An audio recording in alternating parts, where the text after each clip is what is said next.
ছাত্র জনতার আন্দোলনে ১৯ জুলাই ছিল ভয়ঙ্কর একটি দিন। রাজধানীর মিরপুর ১০ নম্বরে পুলিশের গুলিতে নিহত হন একাদশ শ্রেণীর ছাত্র ফয়জুল ইসলাম রাজন। তার বুক ভেদ করে বেরিয়ে যায় বুলেট।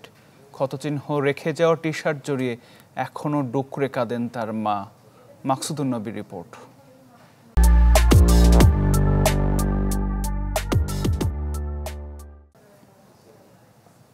আমি আর একজন মহল্লাবাসী তিনজনে মিলে এই জায়গাটায় আমি খাটিয়া রেখে গোসল করাইছিলাম। আমার মাথায় একটা চক্কর দিছে।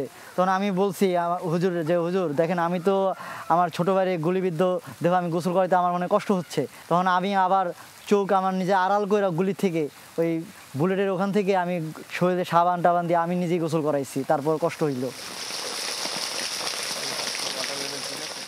ছোট ভাইয়ের মরদেহ নিজ হাতে গোসল করানোর মুহূর্তটা এখনো ভুলতে পারছেন না মোহাম্মদ রাজীব। আমার ভাই হারানোর বেদনা যে কত কষ্টদায়ক, যারা এরকম এই হত্যাকাণ্ডের সাথে জড়িত তাদেরকে সুষ্ঠু বিচারের আওতায় এনে বিচার করা হোক। রাজধানীর মিরপুরের ঢাকা মডেল ডিগ্রি কলেজে একাদশ শ্রেণীতে পড়তেন ফয়জুল ইসলাম রাজন।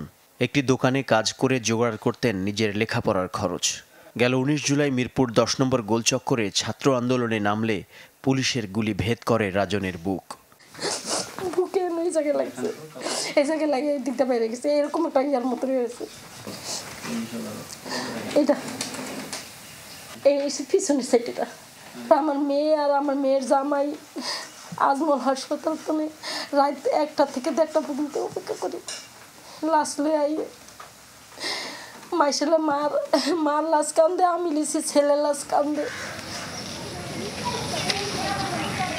ঢাকার অদূরে কেরানীগঞ্জের কলাতিয়া ইউনিয়নে উত্তর বাহেরচর এলাকায় রাজনের মায়ের সংসার। ৯ বছর আগে স্বামী আরেকটি ঘর বাঁধায় ৩ সন্তান নিয়ে চলছিল তার জীবন সংগ্রাম। আর এখন ছোট ছেলের মৃত্যুর পর কিছুদিন আগে চাকরি হারিয়েছেন বড় ছেলেও। মনে পড়ে মা গো, তোমার দাদা ভালোবাসে, মা তোমার বাপি ভালোবাসে, মা আপু তোমার জিজ্ঞাসা করে, মা এতে আমার এডি বলতে পারি না। আমি আমার কালি এডি আমার এডি তালাশ করার মতো কেউ নেই।